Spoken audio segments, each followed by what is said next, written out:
Hewan Mania dimanapun Anda berada, ada yang protes kalau saya menyebut Bogor satu ternyata yang protes. Om, tempatku Sukabumi juga pakai F platnya, jadi Bogor satu dan sekitarnya, apa kabar? Kebetulan saya dari Jakarta karena mohon doanya ibu saya sudah 1,5 bulan di ICU, semoga ini bisa segera sembuh, pulih, bisa lebaran bersama keluarga. Dan kalau kita ngomong Formula One, sebelum nanti kita akan banyak promo yang menarik di channel ini karena Asa sudah banyak produk yang cukup menarik. Tapi sebelumnya jujur kalau kita mau ngobrol, yang sedang happening adalah satu Aston Martin, yang kedua adalah Alpine, dan yang cukup mengejutkan pernyataan Asa kemarin sempat ngambil omongannya Gasly. Saya start dari tengah kota Bahrain, dapat poin satu. Itu menunjukkan bahwa Alpine bukan sembarangan. Alpine adalah kuda hitam yang sebenarnya juga.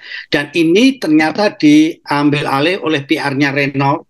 Dia tahu bahwa mobil Renault atau Renault ini di Indonesia sangat-sangat kalah sekali dengan mobil-mobil Jepang. Dan yang sekarang mau diincar apa? MPV, SUV, jadi mobil berpenumpang banyak sudah diincar oleh Renault dengan kata-kata tadi. Saya start dari tengah kota Bahrain menuju poin satu gitu. Jadi saat ini Renault sudah masuk ke Indonesia dengan kepiawaian yang sangat bagus. Saya pernah cerita dengan guyonan anak-anaknya sudah digarap dengan film Alpine in the Chipmunk, ya kan? Sekarang karena apa? Mobil MPV itu yang mengambil keputusan bukan hanya bapak ibu, tapi anak-anak remaja itu sangat potensial untuk memutuskan decision makernya untuk mobil MPV. Yang remaja sudah digarap juga barusan di GBK dengan Blackpink, ya kan. Ini kan corporate color-nya sudah masuk Blackpink, kita sudah masuk pinter. Dan sekarang Renault sedang menggarap mau mengambil tagline bagus di Indonesia, yaitu di sana senang, di sini senang. Itu kan mobil ini dimanapun akan menjadi mobil kebanggaan yang menyenangkan. Makanya dia sekarang kerjasama dengan Pramuka akan menggarap program namanya Alpine Unggun. Jadi nanti teman-teman kalau ada Alpine Unggun di mana-mana, ingat kalau tidak ada sampai ada sirine berarti memang Alpine Unggun itu. Tapi kalau ada sirine ya itu musibah gitu kan. Koreksi Mas Jo, 2 poin bukan 1. Oh, 2 poin lagi, udah poin, 2 poin koreksi. Ini nggak main-main. Jadi saya senang sekali dengan kata-kata saya. Ini guyonannya bule itu ya, kalau kita nikmati. Saya start dari tengah kota Bahrain. Ini gila ya. Kata-kata itu memilihnya luar biasa. Dan yang lagi happening atau lagi jadi omongan di Indonesia adalah Aston Martin. Jadi kalau kita tahu anaknya yang bernama Mario Stroll ini adalah salah satu anak yang sangat flexing, suka pakai Aston Martin dengan kebut-kebutan, kadang-kadang ditabrakkan. Kemarin naik mobil sepeda BMX aja dibanting-banting sampai pecah gitu kan. Ini dan yang mengejutkan, Mario Stroll ini ternyata tidak pernah memasang atau membayar pajak kendaraan di Aston Martinnya. Selama ini tidak ada plat nomornya sehingga orang pajak bingung. Ini pajaknya habis kapan, dia nggak tahu gitu kan.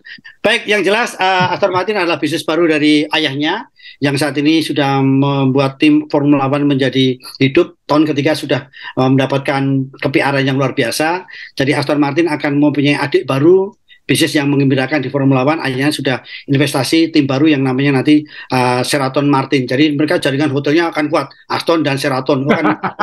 Kalau bisa katanya di Indonesia nanti kos-kosan juga akan kita sasak menjadi jaringan kita. Kalau udah ada Sheraton, ada Aston, ini kan jadi kos-kosan eksklusif. Pagi orangnya di rumah, malam keluyuran cari minum gitu kalau kaos-kaosan eksklusif. Baik, Evan Mania, kita ngobrol dengan Asa. Yang jelas kaosnya Asa sangat-sangat menarik. Ini ada unsur Williamnya. Tapi yang jelas apakah... Ini unsurnya Alonso 2000-an Mas Yo. Nah, Asa ceritakan dulu sebelum kita ngobrol ke topik Ya, jadi mungkin teman-teman tahu saya ada brand azaware.com, banyak di basket dan di sepak bola juga. Tapi karena saya suka F1, jadi banyak bikin desain-desain yang terinspirasi dari balap. Untuk seri yang paling baru untuk musim ini, yang saya pakai ini namanya Oviedo. Oviedo itu tempat kelahirannya Alonso, tapi ini kan warnanya mungkin teman-teman bisa menangkap. Kemudian di belakang saya ini yang penggemar tahun 70-an yang mungkin tahu. Ini warnanya Brabham Parmalat ya, jadi Brabham tahun 70-an yang mobil van car yang pakai kipas itu. Jadi ini mobilnya Niki Lauda dulu, inspirasinya dari situ. Kemudian ada yang terinspirasi dari pembalap favorit saya juga di seri yang baru ini. Dan ada yang terinspirasi dari Mas Dewo. Gitu.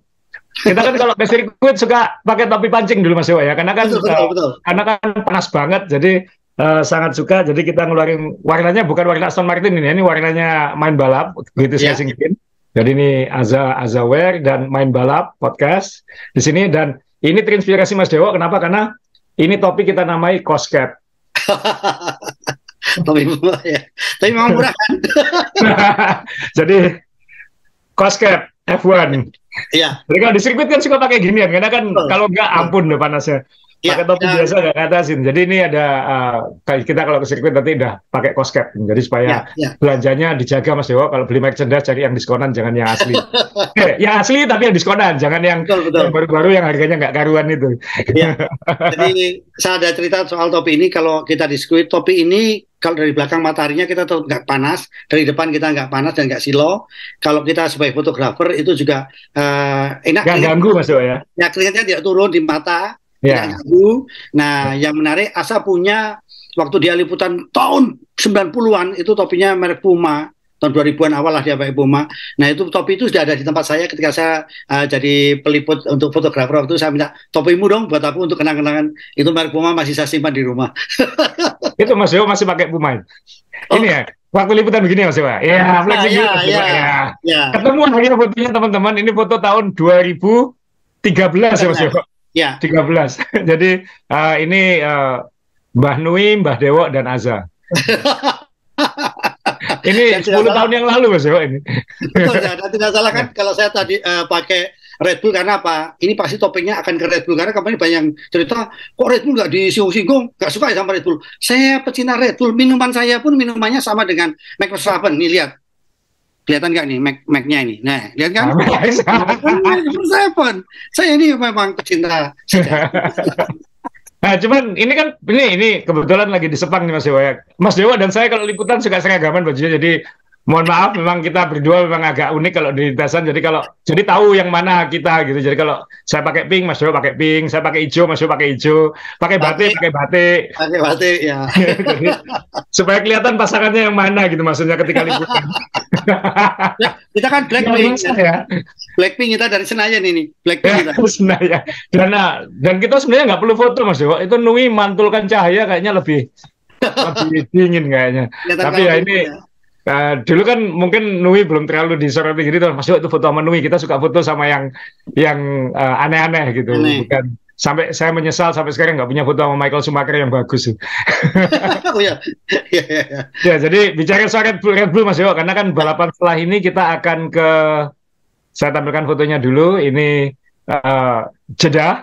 Ini tahun lalu kita ngomong bisa umroh nonton F1. Ini abah dan ibu saya sekarang sedang di sana umroh. Jadi saya kasih tahu loh, pas minggu depan F1 gitu. Jadi mungkin kayaknya mereka atau salah satu akan mampir ke Jeddah nanti. Malah saya yang nggak ke sana ini. Tapi ini sirkuit Jeddah, sirkuit jalanan tercepat. Kalau kemarin kita di Bahrain itu relatif standar tikungannya. Ini sirkuit jalanan tercepat, average speed bisa 250. Kemudian ini sirkuit tercepat kedua malah setelah Monza. Nah kalau udah gini kan, siapa yang bakal kuat? Tahun lalu Red Bull top speednya luar biasa di sini kan kayak gitu. Maksudnya kekuatan dia selalu di top speed. Nah sekarang kita akan bicara nih. Kalau kita ngomongin unggulan, tadi Mas bilang ya minggu lalu kita nggak terlalu ngomongin Red Bull karena ya ada juga yang ngomong-ngomong udah nggak usah bahas nomor 1, terlalu gampang gitu. Nah sekarang kita harus nggak mau kan Red Bull sekarang ketakutannya adalah Red Bull akan menang 23 lomba. Itu ketakutannya. Bukan hanya itu, 1-2 di 23 lomba. Hanya tindakan tangan Tuhan yang mungkin bisa menentukan hasil yang berbeda kalau normal gitu. Nah, ya, sebentar. Yang takut siapa, Sat? Kalau Red Bull yang menang itu, yang takut siapa? Saya Mas Dewo bosen. Loh, ini Red Bull sendiri juga takut. Ini kan kalau menang itu kan bonus, bangkrut dia nanti. Iya kan? Oh, kan ada cost cap Mas Dewo. Jadi duitnya kelebihan, sponsornya banyak. Nah ini kalau kita lihat memang di Bahrain kemarin kan 2 mobil ini dominan, bahkan muncul rekaman radio setelah Grand Prix Bahrain bahwa sebenarnya Verstappen disuruh nahan kecepatan itu. Jadi sempat kecepatannya suruh kecepatan sekian gitu, tapi dia masih maksa terus sampai Verstappen juga bilang, aku mau pelan kalau yang belakang juga pelan, Perez maksudnya. Nggak mau kalah bener ini. Jadi akhirnya ya Timnya saya bilang, saya akan bosan mengingatkan ini, tolong kecepatannya dikurangi. Kasarnya ngomongnya sampai begitu. Sehingga keduanya bisa menahan kecepatan di Bahrain. Itu pun masih menang jauh sekali gitu, lebih dari setengah menit. Nah ini yang dikhawatirkan akan terjadi di semua sirkuit. Ya harus kita akui mobil ini mobil luar biasa. Sampai ada pengamat yang bilang satu-satunya yang bisa menghentikan Red Bull ini adalah harapannya adalah ya cost cap tadi itu. Kan dia kena hukuman Mas Yo. Ya, Sehingga nanti di akhir di pertengahan musim dia mulai kehabisan jatah untuk uji coba terowongan angin dan CFD gitu. Sehingga dia tidak bisa develop seperti yang lain. Harapan berikutnya mobilnya dia tahun depan tidak bisa sebaik sedominan sekarang. Kenapa? Karena developmentnya tertahan. Tapi itu bisa saya balik Mas Yo. kenapa Sa? Bisa saya balik. Mobil dia sekarang jauh jauh lebih cepat dari yang lain, nggak perlu development. Oh ya ya ya ya. Nggak perlu development. Apalagi nanti kalau 5 sampai 10 lomba dia sudah celengan poinnya sudah cukup, Ya, langsung pindahkan alokasi uji cobanya itu untuk yang tahun depan, depan. sama aja. Jadi adil apa nggak adil itu Mas Jo? Jadi ya memang kadang-kadang kalau kita eh, ngefans dengan tim yang sedang kalah atau tim yang dominan sedang kalah, itu membuat kita emosi, membuat kita juga ikut meradang dan sebagainya. Tapi kalau yang mendukung Red Bull ya seneng-seneng aja kan, karena timnya menang. Karena ya mohon maaf agak lompat saya juga kaget ketika Mercedes katanya juga sekarang sedang meredam tifosi apa meredam fansnya gitu kan. Ya kalau menurut saya nggak ada salahnya, memang Mercedes dari Inggris mungkin sekarang rada hooligan dikit lah gitu. Iya kan? Ya, Red ya Bull itu. juga sama kan? Jadi tahun ini kan satu Red Bull begitu dominan, Ya, kemudian orang mulai mencari. Ini Ferrari dua kandidat pesaingnya kan Mas Dewa tadi sudah singgung Mercedes. Mercedes lagi mencari jati diri baru sekarang karena konsep fundamentalnya mungkin harus diubah. dirubah. Kemudian Ferrari, Ferrari ini sekarang posisinya seperti apa gitu. Tapi kalau kita ngomong sirkuit ke depan ini, yang Arab Saudi ini, ya mungkin kita harus mengharapkan Ferrari, bukan Aston Martin. Walaupun harapannya ini Mercedes susah, Ferrari jangan-jangan kayak tahun lalu lagi atau lebih parah. Aston Martin apakah bisa diharapkan? Nah ini saya kira sih untuk episode ini mungkin judulnya udah kita bikin ya. Jadi jagokan Ferrari dulu di minimal di Arab Saudi gitu. Karena Aston Martin ini baru satu lomba, kita belum tahu seperti apa. Dan karakter sirkuit di Arab Saudi ini mungkin akan lebih cocok, bukan lebih cocok ya. Semuanya akan cocok untuk Red Bull. Tinggal siapa yang paling dekat dengan dia di kondisi sirkuit tertentu gitu. Alasannya adalah data top speed yang kita dapat dari Bahrain, Mas Jo. Nah ini saya tampilin kabar baik buat tifosi, buat penggemar Ferrari. Top speednya Sainz dan Leclerc ini konsisten di atas.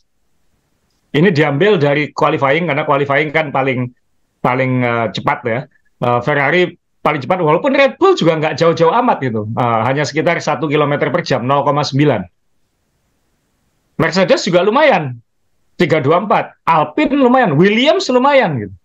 Aston Martin ada di peringkat 1, 2, 3, 4, 5, 6 Mas Yo. 320,8 km per jam. Dan itu berarti selisihnya apa ini? 6 km per jam dengan Ferrari, hampir 6 km per jam dengan Red Bull. Bahkan 5 km per jam dari Mercedes. Jadi kalau kita ingat di Bahrain, Alonso nyalipnya kan bukan di ujung trek lurus Mas Yo. Nyalipnya di tikungan-tikungan yang sempit, yang pelan. Karena memang keunggulannya ada di braking dan stabilitas di tikungan-tikungan pelan itu. Mesinnya sama dengan Mercedes, gearboxnya sama, suspensinya sama. Benar kata Lewis Hamilton, separuh mobil itu punya kita gitu. Uji cobanya terowongan angin pun pakai punya Mercedes. Gitu. Nah ini yang satunya nanti kita bahas Mercedes. Nanti kita akan bahas Red Bull dan Aston, lalu Aston dan Mercedes. Tapi untuk Grand Prix di Jeddah, kita harus menaruh harapan pada Ferrari sekarang. Ini unik ya, mobil Ferrari paling tinggi top speednya, tapi dua mobil lain yang memakai Ferrari, dua paling bawah ini, Haas sama Alfa Romeo. Tidak sampai 320 km per jam. Jadi ini ada keanehan, sedangkan Mercedes kan relatif rata ya.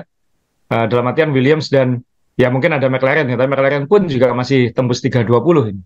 Jadi ya. Mas akal nggak kalau seperti di MotoGP bahwa tim-tim satelit itu yang membeli mesin tuh membeli mesin agak murah tahun sebelumnya gitu. Mas akal nggak sehingga speednya seperti ini? Kalau di MotoGP yang sepaham saya Mas ya, kadang kadang motor tahun lalu Ya, itu karakternya bisa lebih baik dari yang sekarang gitu. Minimal sudah tahu karakternya kayak gimana.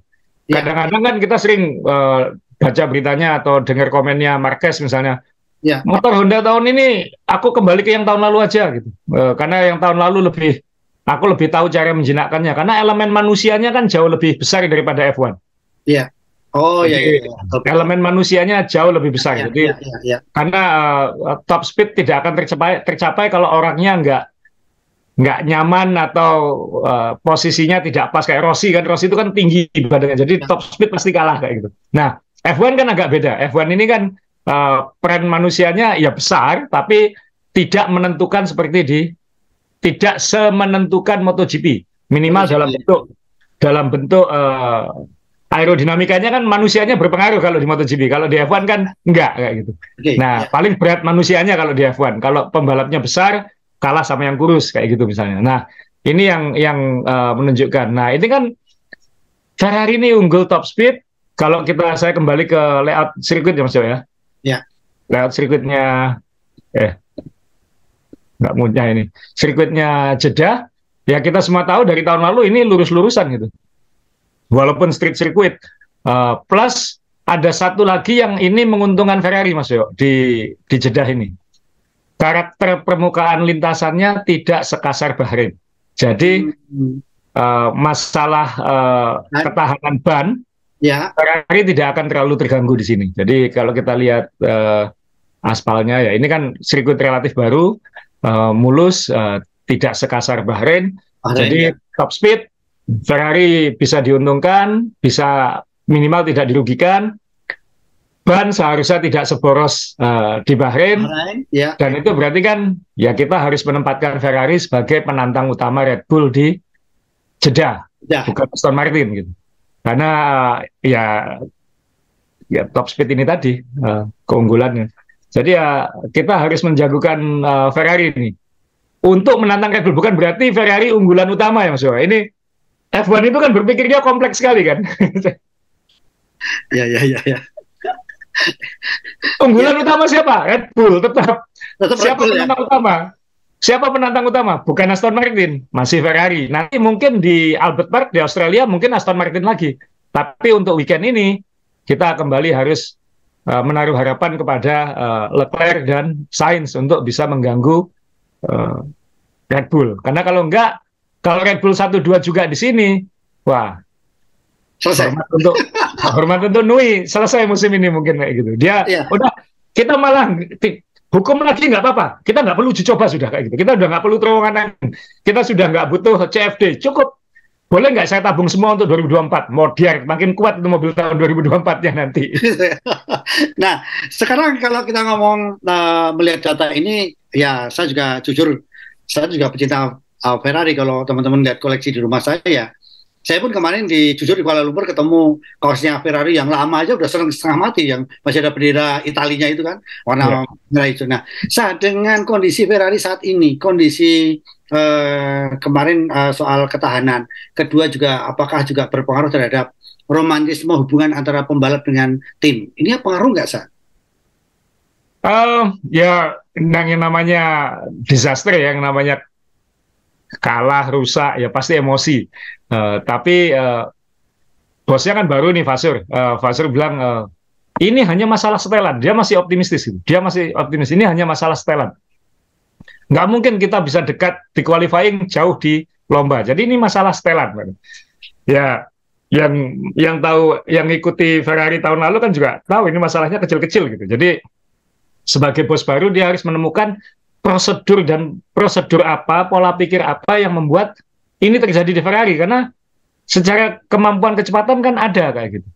Nah, tinggal bagaimana memastikan prosedur itu. Cara memastikan prosedur itu kan bukan sekedar ngeliatin satu-satu kan, tapi personel-personelnya ini pas atau enggak kayak gitu. Nah, ini kan minimal dari sisi strategi orangnya sudah diganti, belum teruji tapi sudah diganti.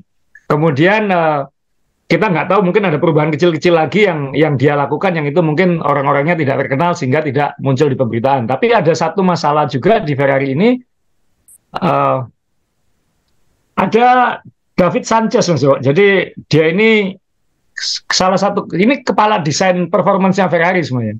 Dia ini keluar, Mas Jo. Nggak tahu apakah sudah di-approach lama atau melihat ada perubahan di Ferrari, dia kemudian mengundurkan diri. Ya, ini side news ya, Sanchez ini keluar, dan kabarnya dia, kalau di F1 itu biasanya kalau keluar, dia nggak boleh langsung gabung ke tim lain. Harus ada training leave, 6 bulan. 6 bulan sampai setahun. Nah, kabarnya dia akan ke McLaren. Kabarnya. Tinggal menunggu konfirmasi aja kayak gitu. Tapi itu kan berarti dia baru bisa akan berfungsi untuk musim depan kayak gitu. Depan, nah, ya. Apakah dia pergi meninggalkan Ferrari ini kabar buruk? Mungkin bisa iya, bisa enggak untuk sekarang, karena mobilnya sudah jadi, perencanaan pengembangannya sudah ada, problem-problemnya sudah tahu apa, tinggal yang menggantikan dia ini yang melanjutkan program atau menemukan cara baru untuk mengatasi masalah, karena jangan-jangan dia juga yang bikin masalah itu kan, kayak gitu Mas. Jadi kita belum tahu masalahnya apa, tapi ada perombakan di Ferrari, dan tapi ini belum tentu berpengaruh untuk tahun ini. Jadi tetap saya kira Vasseur sudah tahu masalahnya apa. Masa Ferrari di belakangnya Aston Martin itu kan agak aneh, dan ini bukan karena kecepatan kan, karena bannya habis. Jadi kalau Vasseur bilang ini masalah setelan, ya moga-moga benar-benar masalah setelan. Kayaknya terlalu simpel, tapi masa nggak ketemu solusinya 2 tahun? Nah, tahun ini kan Ferrari sudah mengorbankan handling untuk top speed. Tahun lalu kan handlingnya paling bagus. Di sirkuit-sirkuit tikungan dia lebih bagus daripada Red Bull, tapi selalu kalah di top speed. Tahun ini dia ngejar top speednya, sudah terbukti speed trapnya di atas Red Bull. Nah, tapi sekarang belok-beloknya yang masalah. Jadi memang nggak pernah hitam putih F1 itu. Tinggal nanti kita lihat bisa nggak menemukan solusi yang lebih, solusi setelan kalau mengutip Vasseur. Karena kalau enggak, ini mobil di depannya ini bahaya juga. Ini punya uang, punya jatah terowongan angin dan CFD jauh lebih banyak dari tim-tim papan atas, karena tahun lalu peringkat 7. Percuma punya jatah lebih kalau nggak punya uang kan, Mas Do. Ini punya jatah lebih dan punya uang kayak gitu. Dan punya orang. Ya. Tadi kalau kita ngomong kepala desain, ya kita harus ngomong orang yang sekarang sangat lagi hot ini di F1 ya, Dan Fallows ini.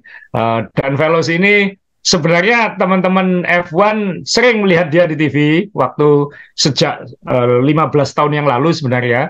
Cuman nggak sadar kalau dia ini ternyata baru kerasa kalau dia ini punya impact sekarang tahun 2023. Jadi ini ada foto lama ketika dia menemani Verstappen di podium Kuala Lumpur juga nih Mas Yo. Nah ini Dan Fallows waktu masih jadi tangan kanannya Mbah Nui. Jadi dia sebenarnya sudah sering naik podium itu, cuman kita aja nggak nyadar ini siapa sih. Kadang-kadang kan kita agak meremehkan Mas Yo ya. Tapi begitu dia pindah ke Aston Martin, dia pindahnya itu sebenarnya 2021 sudah bilang iya pindah, kemudian kena gardening leave 6 bulan, dia baru bergabung April 2022 di Aston Martin. Jadi mobil Aston Martin tahun lalu bukan konsepnya dia, dan tidak di F1 ini tidak bisa instan Mas. Orang masuk dia tidak bisa langsung mobilnya saya rubah semua, nggak bisa kayak gitu. Ini mobil mungkin dia bisa bantu ngasih solusi kecil-kecil untuk mengurangi simptomnya, masalahnya. Tapi sambil jalan dia bikin mobil yang untuk tahun ini 2023. Jadi setuju 2021, bergabung 2022, impact 2023. Jadi tadi yang dari Ferrari setuju sekarang, pindah akhir tahun. Saya nggak tahu itu impact-nya nanti 2024 atau 2025. Jadi ngelihatnya harus agak jauh gitu. Itu pun kalau ada impact, kalau nggak, itu harus diulangi lagi. Ya. Nah, ini ada sebuah guyonan yang cukup menarik ya. Ketika Ceko bilang bahwa yang naik podium adalah pembalap Red Bull, ya kan? Terus kemudian juga ada sedikit guyonan, Toto Wolff jalan dikomentari dia ke Aston Martin minta mesinnya dikembalikan. Artinya isu-isu juga bahwa katanya kalau memang Mercedes memang harus lempar handuk karena salah konsep, isunya katanya Mercedes juga akan mensupport penuh Aston Martin gitu kan. Ini kan juga menurut saya menarik ya, dalam arti politiknya juga kalau kita lihat menarik karena memang Mercedes ini kan juga siapa yang bilang tidak sakit hati, tetap sakit hati tahun 2021 itu kan bagaimana orang dikalahkan gitu kan, atau bukan nasib ya, itu usaha juga sih. Kita nggak boleh ngomong nasib karena Red Bull juga usaha gitu. Nah, kira-kira apakah mungkin mereka tuh nanti akhirnya alih teknologi, bagaimana menjegal Red Bull dengan cara karena dia nggak punya tim satelit, dia membuat Aston Martin juga jadi tim satelit. Kemudian juga guyonnya Ceko, semua yang naik podium adalah pembalap Red Bull. Jadi apakah benar-benar desain yang paling dominan itu adalah memang yang terbaik adalah Red Bull, nggak bisa diutak-atik lagi, yang lain tidak bisa di-upgrade lagi desainnya gitu. Ini ada dua, Mas Yo. Satu, saya kira Mercedes lebih malu dikalahkan Aston Martin daripada dikalahkan Red Bull.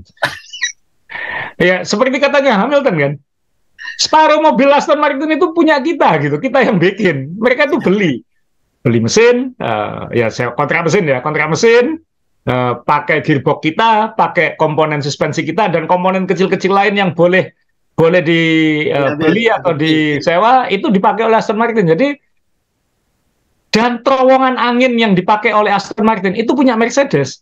Jadi mereka itu udah uji cobanya di tempat kita, pakai komponen kita, kok bisa jauh lebih cepat dari kita. Itu kan lebih malu, Mas, daripada dikalahkan oleh Red Bull. Jadi ini yang sekarang Hamilton lagi banyak tanda kutip nyerang ya, harapannya tuh nyerang positif ya kepada timnya. Ayo dong, kamu nggak dengerin aku sih dari tahun lalu. Tahun lalu saya bilang seperti ini, kamu nggak dengarkan. Mobilmu konsepnya masih sama. Sekarang Toto Wolff habis Bahrain langsung bilang ini harus berubah secara radikal gitu. Karena ini lebih memalukan. Ini lebih memalukan disalib oleh Aston Martin daripada dikalahkan Red Bull. Nah, ini yang kita harus tanya juga. Dan itu apakah berarti harus kayak Red Bull semua? Ya, ini yang saya yakin terjadi perdebatan apa ya? Batin di Mercedes ini kita ini. Nah, katanya sih dalam beberapa lomba ke depan ini akan ada update-update yang kelihatan katanya gitu. Ya. Saya yakin kan terlalu simplistik, terlalu mudah, terlalu menggampangkan. Kalau kita bilang ganti sidepod langsung berubah, nggak bisa. Mobil F1 itu dari ujung hidung sampai sayap belakang itu connect semua. Ngubah sidepod berarti sayap depannya bisa berubah, sayap belakang bisa berubah, floornya bisa berubah, perintilan kecil-kecilnya bisa berubah. Jadi tidak semudah itu di F1. Terlalu simplistik kalau kita bilang ganti aja Red Bull sidepodnya kayak Aston Martin atau kayak Red Bull, pasti langsung belum tentu, bisa kacau. Ya. Karena kan mobil ini konsep dasarnya sangat beda dengan Red Bull gitu. Dari cara rig-nya, jadi bagaimana Red Bull memilih menabrak angin dengan hidung rendah, Mercedes dengan hidung datar, itu hal-hal kecil-kecil itu akan connect semua ke belakang gitu. Nggak semudah itu. Nah, ini yang saya paling sebel kalau lihat ada postingan atau ada berita bilang ganti aja sidepodnya, itu terlalu gampang. Di F1 nggak bisa kayak gitu. Sama kayak hidup di dunia kan, Mas Dewo kan, kan nggak mungkin ganti keluarga atau ganti apa, itu kan pasti connect-nya banyak. Nah, itu yang sedang terjadi di Mercedes ya. Jadi ya minimal dari sisi Mercedes kita akan melihat beberapa lomba ke depan apa yang dia lakukan gitu. Karena kalau enggak ya malu, kalah dari Red Bull dia sudah terjadi, kalah dari Ferrari oke lah, itu juga tim gede gitu. Ini disalip sama orang yang belajarnya di kamar kita kan. Mas Dewo bisa bayangin kan, Aston Martin bawa replika 60% mobilnya ke terowongan angin milik Mercedes, ya pasti melewati security-nya Mercedes kan. Lalu ditaruh di terowongan angin itu, diuji coba, keluar, ini bukan punya aku nyewa, tapi aku lebih cepat daripada punyamu. Malu, Mas Yo. Ya, yang salah security-nya Mercedes. Ketika Aston Martin membawa 60% mobilnya di terowongan angin dan dia ketawa-ketawa karena bisa menyalip bekasnya Mercedes, kok dia diem aja gak lapor. Mereka tadi ketawa-ketawa loh, rasanya menyalip bekasmu di terowongan angin. itu, aduh, saya nggak bisa bayangin ironisnya Makanya Hamilton sampai bilang 50% mobil itu dari kita gitu, kok kita bisa kalah itu. Dan pembalapnya, mohon maaf, oke Alonso kelas ya Mas Yoyo. Ini ada Hamilton dan Russell loh, jadi kan nggak bisa jadi alasan juga. Gitu.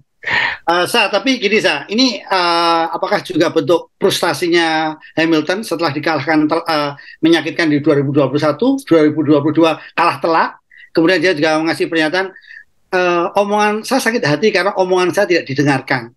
Lah segitu aja udah sakit hati. Lah kita loh sudah kita coblos, sudah jadi nggak mendengarkan suara kita aja kita nggak sakit kok. Karena kita sudah berkali-kali Mas Yo. Oke lanjut. Ya ngomong soal sidepod tadi kan ya, memang sebenarnya kan mirip ya, prinsip dasarnya kan memang dari Red Bull dan Veloz kan memang dari sana. Jadi kita 2 tahun yang lalu konsep ground effect ini mulai dikembangkan Red Bull dan Veloz ada di situ.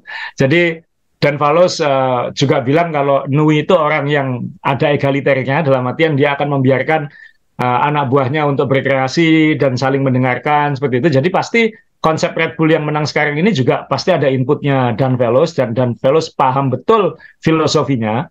Kemudian ketika dia ke Aston Martin kan dia harus menyesuaikan dengan power unitnya Mercedes, dengan mungkin kemampuan produksi, kemampuan teknis lainnya Aston Martin, sehingga harus menghasilkan mobil yang seperti ini. Tapi secara filosofi ada kemiripan, hanya beda power unit, suspensi, geometri suspensinya harus mengikuti Mercedes.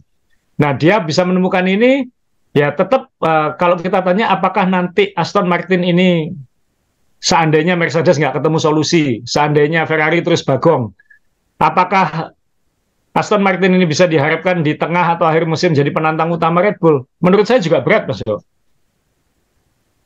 Ucapan bahwa jadi works team itu tetap lebih punya atap lebih tinggi daripada tim junior atau tim customer seperti ini, itu saya kira benar. Kenapa? Apapun yang dilakukan oleh Aston Martin tetap akan terdikte oleh mesin power unit Mercedes, gearboxnya Mercedes, dan suspensinya Mercedes. Gitu. Kalau Mercedes nanti bilang, wah ini kurang ajar ini Aston Martin, tahun depan geometriku aku berubah total, sehingga dia tidak bisa pakai konsep itu, misalnya nanti tiba-tiba Mercedes konsep barunya berubah total, ya Red Bull bingung, Aston Martin bingung juga. Kita harus ngikuti yang mana sekarang? Akhirnya tarik-tarikan lagi kan, konsep Red Bull dengan komponen Mercedes. Dan itu bisa terjadi tengah musim. Walaupun punya uang dan lain-lain, dia tetap bisa mentok. Kenapa? Ya bukan berarti Mercedes akan bilang, itu mesinnya yang di Aston Martin kita tahan atau apa, ya nggak bisa juga, karena kan harus sama kan. Ada perjanjian dan pasti itu akan jadi gugatan yang luar biasa kalau sampai dicederai dengan cara itu gitu. Tapi potensi itu kan tetap ada. Mercedes mungkin akan menemukan solusi, mesinnya, power unitnya di-upgrade, Aston Martin ketinggalan. Jadi tetap nggak bisa. Kita sekarang ini sedang terhibur, sedang denial dikit terhadap dominasi Red Bull gara-gara ada Aston Martin yang naik podium.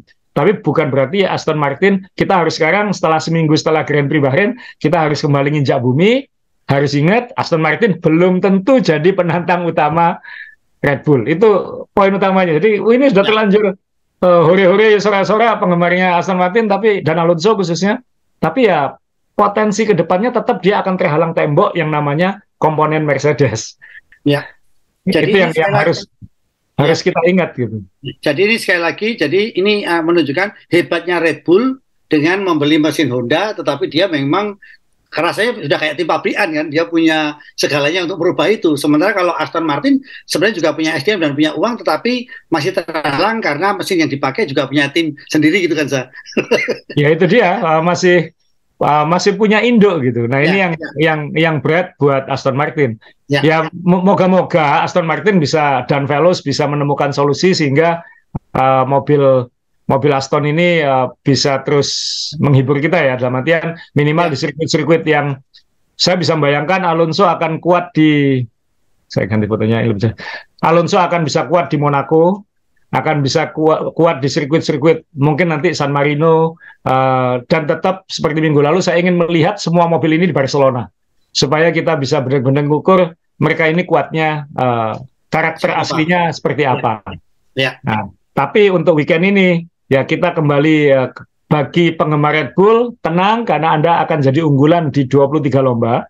Tapi bagi penggemar yang asal bukan Red Bull kayak saya dulu asal bukan Schumacher itu ya mungkin harapannya di Arab Saudi ini bukan Aston Martin atau Alonso, bisa jadi mereka, kita nggak tahu, tapi yang lebih kelihatan adalah Ferrari, seharusnya kayak gitu. Dan tim-tim lain yang berpotensi papan tengahnya kan bakal, papan tengahnya ini nggak, sangat sulit ditebak. So ini sampai saya membaca beberapa website yang biasanya analisisnya paling detail segala macam itu aja kayak ini nggak punya kesimpulan, ini nggak punya kesimpulan, ini nggak punya kesimpulan.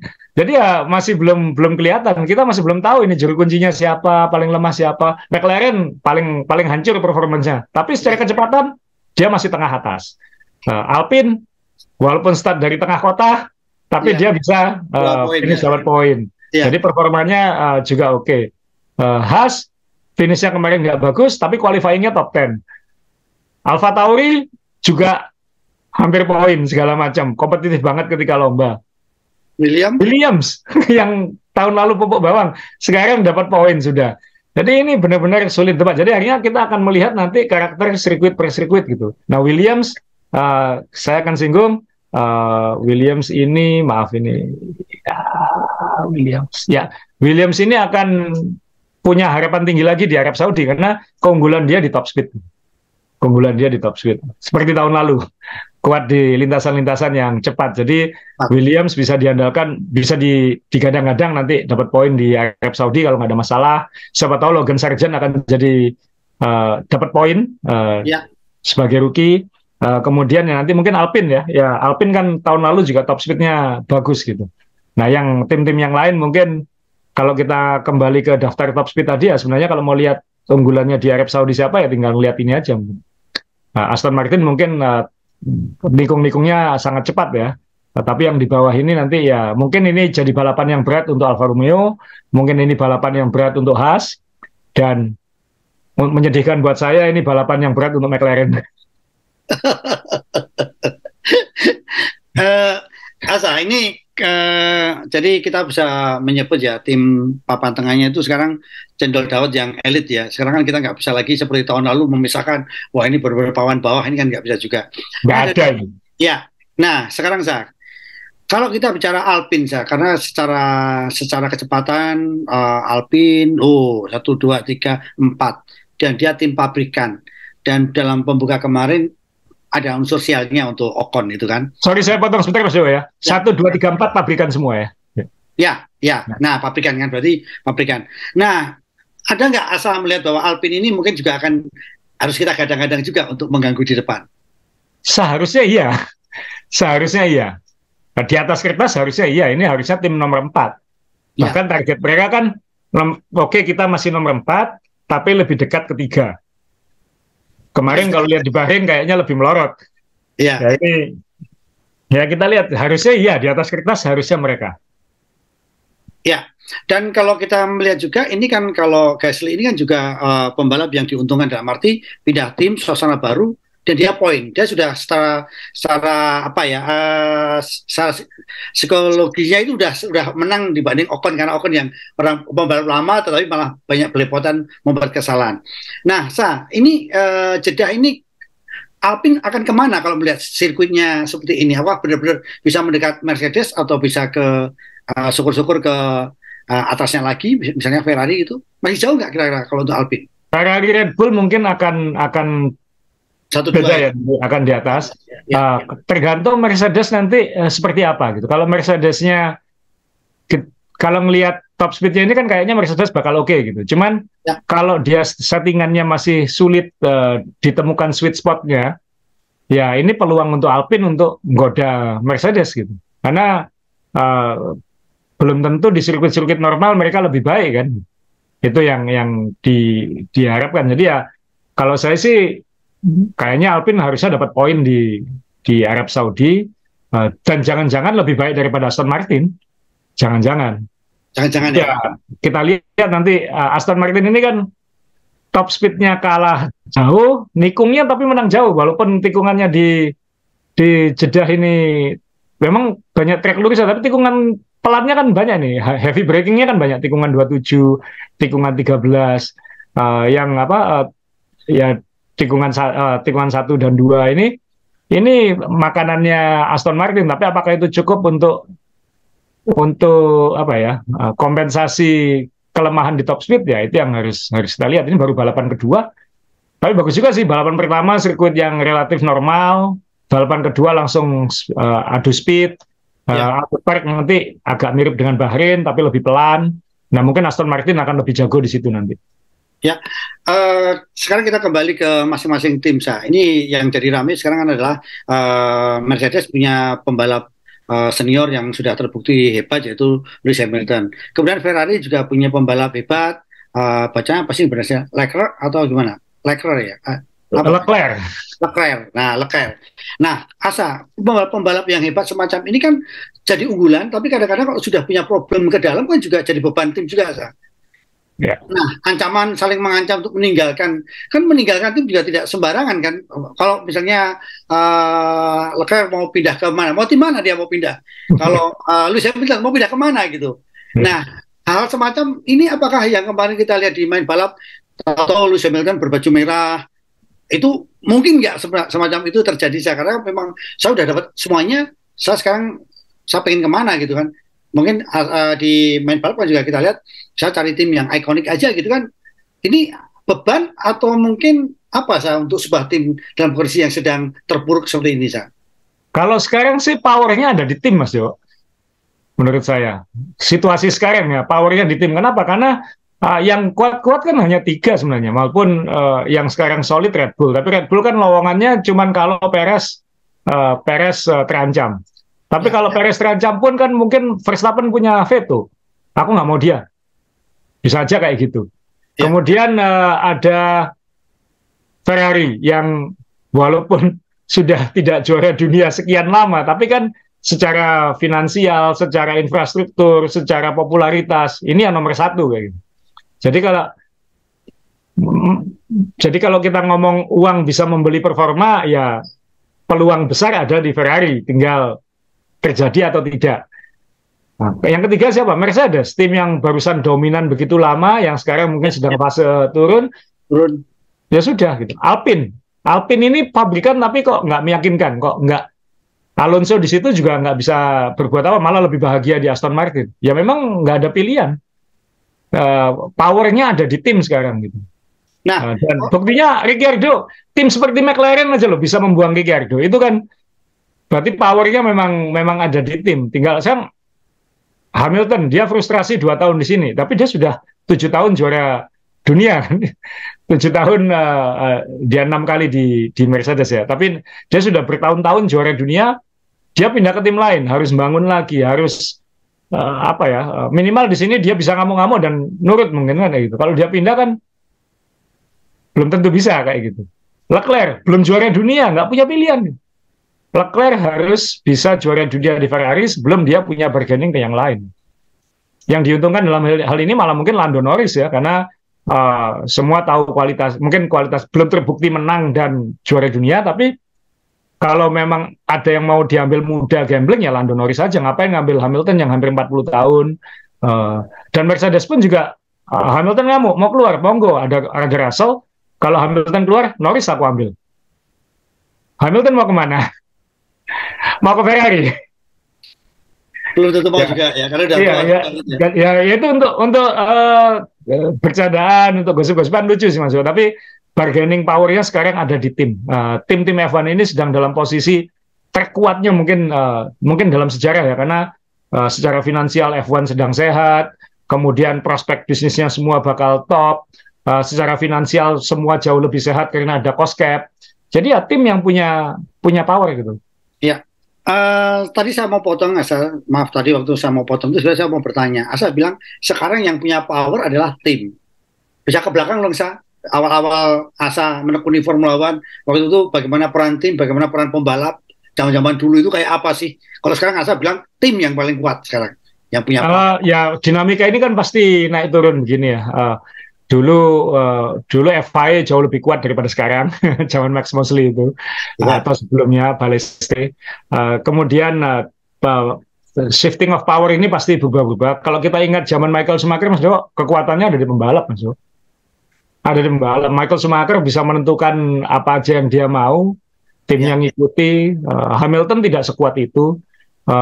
Kemudian kita ingat dulu ya termasuk Damon Hill lah ya. Damon Hill kan ya Damon Hill tidak sekuat itu, tapi dia ketika dia pindah tim memang pilihan timnya bukan pilihan ya, dia opsi timnya nggak ada yang bagus juga nggak bisa ngapa-ngapain. Jadi kalau Hamilton mau kayak Hill juga susah ini. Mohon maaf, Hill contoh yang jelek ini. Tapi ya Michael Schumacher, Ayrton Senna dulu bisa menentukan. Ayrton Senna tuh sampai bisa membuat McLaren menunggu sampai lomba pertama pembalap saya siapa. Jadi tahun 93 itu kan Mika Hakkinen, Mario Andretti udah dikontrak, tapi dua-duanya bisa digeser kalau Senna mau masuk. Alain Prost itu punya veto waktu dia di Williams, karena pengalaman buruk dengan Senna di McLaren. Ketika dia di Williams, waktu itu kan Williams pengen Senna juga di situ, tapi nggak veto. Aku menentukan pembalap kedua aku siapa. Akhirnya Damon Hill yang masuk waktu itu, seperti itu. Jadi era Nigel Mansell misalnya, Nigel Mansell dulu bisa ngambek sehingga dia ke IndyCar jadi juara, lalu balik lagi ke Williams. Jadi pembalap dulu jauh lebih bintangnya memang pembalapnya dulu ya. Sekarang mungkin timnya lebih lebih ya tetap orangnya itu bintang, tapi sekarang tim kayaknya buat saya ya lebih berkuasa dikit lah. ya. Jadi omongan Asa, jadi saya ingat waktu di Bahrain kemarin, bagaimana tim lebih punya power dibanding pembalap. Orang Leclerc aja kemarin waktu mogok, no power, no power, no power ya gitu kan. Jadi kan juga akhirnya banyak minuman suplemen yang menawarkan kalau memang Ferrari no power, kita punya minuman suplemen bisa nempel gitu kan. Sekarang ini yang punya power kayak gitu mungkin hanya Verstappen, Mas. Yang mungkin bisa ngomel ke Red Bull kalau ngambil pembalap kedua yang dia nggak suka kayak gitu. Misalnya Norris pengen Ya, pindah ke Red Bull, ya Verstappen mungkin bilang aku nggak mau dia. Bisa aja kayak gitu. Hanya Verstappen mungkin. Lewis saya kira sudah nggak punya power itu sekarang. Apalagi ada Russell di Mercedes. Ya. yang tahun lalu Karena tadi Damon Hill itu contoh yang jelek. Ya. ya namanya juga Damon Hill yang mustahil, gitu, jadi wajar lah. Nah, baik saya ini untuk balapan Jeddah bisa diprediksi kalau satunya pasti udah Red Bull. Karena saya tadi sudah bilang. Enggak, saya berharap Ferrari, Mas. Nah, berharap Saya berharap Ferrari. Jadi Anda akan melihat saya ini shifting, Mas. Kalau ada yang dominan, saya akan nyari yang nggak dominan. Kalau dia belum juara, kita akan mendukung yang belum juara. Itu ya natural ya, karena saya pengen ada sesuatu yang seru untuk dibahas. Jadi ketika kemarin seandainya tidak ada Aston Martin, Alonso naik podium di Bahrain, mungkin pembicaranya juga nggak menarik, Mas. Jadi acuannya adalah speed trap ini tetap. Kemarin saya cari datanya ini dan inilah yang mungkin menggambarkan di Jeddah. Dan ini nanti akan terjadi lagi di Monza kalau bisa sama. Dan itu berarti Ferrari di kandang sendiri akan berkuasa, nggak kayak tahun lalu gitu. ada lagi tambahan salah? Ya, ya kita tunggu. Tetap saya berharap Red Bull tidak sedominan itu. Tapi kalau dia masih dominan, penantangnya ya moga-moga bisa mendekat. Saya suka banget ada Aston Martin, tapi tetap nginjak bumi karena belum tentu konsisten. Dan moga-moga nanti kalau seandainya Red Bull dominan, ya moga-moga papan tengah ini jadi hiburan yang luar biasa lah. Karena nggak ada papan bawah ini. Ini benar-benar cendol dawet ini. Oke, baik Evan, jangan lupa sebelum kita akhiri obrolan ini sekali lagi asal ada yang ingin tambahkan. Kalau asal tidak ada yang ingin ditambahkan, saya akan menambahkan. Silakan saya. Ada tambah lagi? Ya, cukup Mas Dewa. Jadi ya tetap kita berharap balapan yang seru. Oke. Nah, untuk Asaware tadi, teman-teman, ini ada beberapa produk yang cukup menarik. Kita ingatkan kembali. Kemarin ada yang bilang, asal bikin dong, misalnya tim ini memang ada aturan main di Formula One itu sangat ketat sekali soal etika memproduksi produk. Jadi kalau teman-teman nonton di Malaysia, kalau di Chinatown itu kadang-kadang teman-teman udah beli yang di sana aja lebih murah. Tapi juga kita ingat bahwa ini ada hak hak namanya apa sih? Hak apa Ya, namanya? intellectual property ya. Intellectual property. Jadi kenapa ASA tidak bermain ke sana? Karena ASA sangat paham sekali soal itu. Makanya kan mereka, ASA ini menciptakan hal yang seru di balik itu. Jadi kalau kita nikmati ternyata memang oh kaos ini mengingatkan saya ke ini, kaos ini mengingat ini. Kenapa saya harus ke Alonso? Nah itu kan juga cukup menarik sekali karena memang pembalap tua yang benar-benar diperhitungkan selain Vettel karena Alonso ini memang lebih kejam ya saya dibanding Vettel dan kita tahu bagaimana bertahannya kayak apa, cara menyerangnya kayak apa dan kaos ini yang teman-teman bisa miliki hanya ada di. Dan ini bahannya baru Mas Jawa. Jadi ini performance tadi untuk dipakai olahraga sebenarnya untuk bisa untuk jogging, bisa untuk olahraga yang lain. Ini performance shirt. Jadi memang untuk berolahraga. Saya suka olahraga. Jadi kadang-kadang kalau sepedaan santai ya bisa pakai ini juga. Jadi ini inspired. Jadi racing heritage. Ya. Jadi terinspirasi oleh mobil-mobil atau tim-tim F1 yang berkesan buat saya kayak gitu. Ya, Nah, jadi kalau yang ini kan terinspirasi Mas Dewo ini, Coscap. ya jadi nanti Coscapnya boleh saya tanda tangani nanti kalau teman-teman mau Oh, ya, nanti ini kita giveaway lah, satu yang tanda tangan ya. Nanti yang komennya ada ide-ide apa mungkin di bawah yang untuk nanti kita tanda tangan di Mas Dewo, kita kirim Coscap ini nanti. Iya. Ini lucu banget Coscap. Oke, jadi sekali lagi teman-teman terima kasih. Channel ini juga menjadi channel yang membahagiakan. Saya senang sekali dengan apa yang dikatakan oleh tim PR-nya Mercedes bahwa secara online kita tetap harus punya etika dalam berkomunikasi dan channel ini terasa semakin kesini semakin dewasa. Kita lihat komen-komennya luar biasa dan kita senang kalau ada yang mengomeni komen Asa yang atau merevisi Asa pun juga kita sangat sering baca. Jadi silahkan. Ini menjadi ajang silaturahmi Evan Mania di Indonesia dan terima kasih ternyata juga ada yang dari Johor dari Malaysia kemarin sempat loh kita yang selalu kesana nonton Evan tapi ternyata saya suka channel ini selalu bergabung di channel ini sekali lagi terima kasih Asa terima kasih teman-teman yang di belakang Asa terima kasih teman-teman kita lihat balapan minggu depan jangan lupa kita buktikan omongan Asa benarkah Ferrari yang akan memuncaki podium kita tunggu biar balapan selanjutnya tambah seru terima kasih.